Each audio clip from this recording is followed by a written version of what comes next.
Assalamualaikum warahmatullahi wabarakatuh. Di sini kami akan menyampaikan mekanisme meiosis yang mendukung hukum Mendel.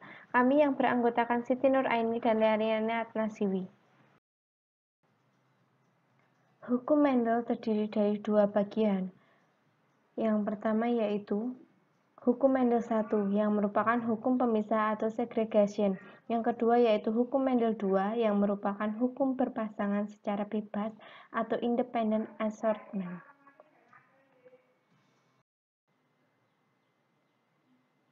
Hukum 1 Mendel dikenal sebagai hukum pemisah atau segregation yang berbunyi saat pembentukan gamet atau gametogenesis terjadi pemisahan atau segregasi gen-gen yang berpasangan atau alel dari diploid menjadi haploid sehingga setiap sel anak mendapatkan satu buah gen atau tidak berpasangan lagi. Berikut merupakan diagram pembuktian dari hukum 1 Mendel. Tahap pertama dari gambar tersebut yaitu sebuah sel dengan sepasang kromosom yang akan membelah melakukan duplikasi sehingga terbentuk sepasang kromosom dalam bentuk duplikat atau sister kromatid.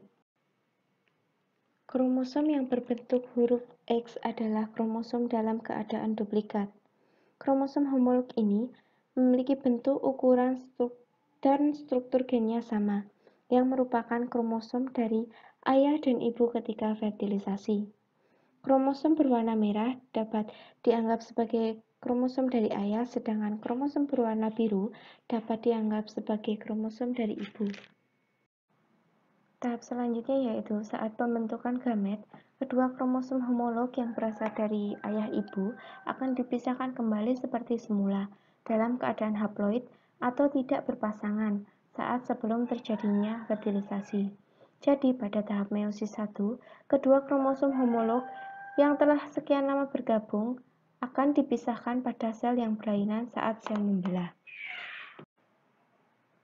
Tahap selanjutnya, pada meiosis 2, kromosom yang tadinya diduplikat atau sister kromatid akan dipisahkan saat pembelahan sel berikutnya, sehingga dihasilkan 4 sel gamet dalam keadaan haploid, tidak lagi berpasangan seperti sel sebelum proses gametogenesis.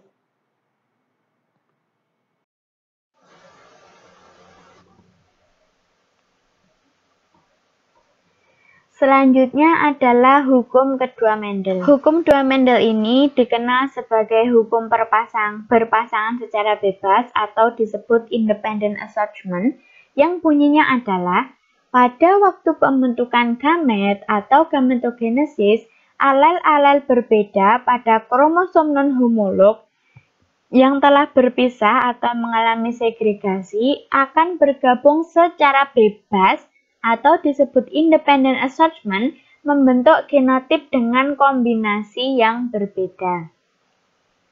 Nah, dari bunyi hukum kedua Mendel ini, maka dapat kita lihat bahwa hukum kedua Mendel adalah kelanjutan dari hukum 1 Mendel. Apabila di hukum 1 Mendel tadi kita hanya melihat atau hanya memperhatikan satu pasang kromosom saja, maka sebenarnya pada kebanyakan organisme terdapat lebih dari satu kromosom.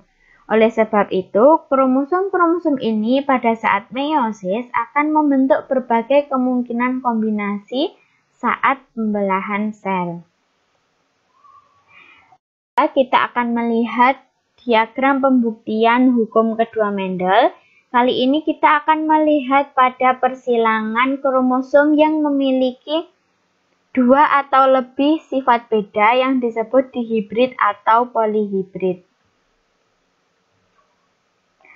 Dari diagram ini dapat kita lihat bahwa ada sel tanaman yang memiliki gen Y besar, Y kecil, R besar, R kecil.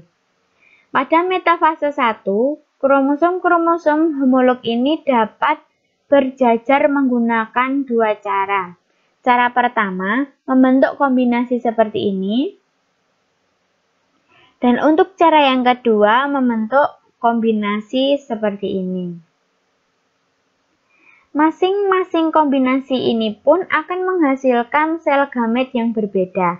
Nah, inilah yang disebut dengan bergabung secara bebas atau independent assortment saat tersusun di bidang ekuator bersama kromosom homolognya pada metafase 1. Ini akan memungkinkan terbentuknya kombinasi-kombinasi yang berbeda. Mari kita lihat untuk kombinasi kromosom yang sebelah kiri, maka akan menghasilkan sel anak dengan kromosom Y kecil R besar dan Y besar R kecil. Sedangkan untuk kombinasi yang kedua, menghasilkan sel anak yang memiliki kromosom Y kecil R kecil dan Y besar R besar. Apabila satu sel dengan dua pasang kromosom dapat berkombinasi menggunakan dua cara dan menghasilkan 4 gamet yang berbeda, maka untuk sel yang memiliki banyak kromosom pasti akan memiliki peluang kombinasi gamet yang lebih banyak akibat adanya bermacam-macam independen ini, sehingga memungkinkan terjadinya variasi-variasi dalam individu. Untuk menghitung berapa banyak kombinasi yang mungkin terbentuk dari jumlah kromosom, dapat kita gunakan rumus yang seperti ini. Jumlah sifat beda, 1, jumlah macam gametnya 2/1, dan seterusnya. Nah, ini merupakan penjelasan dari hubungan antara mekanisme meiosis dan juga terhadap hukum Mendel. Mohon maaf apabila terdapat kekurangan. Terima kasih atas perhatiannya. Wassalamualaikum warahmatullahi wabarakatuh.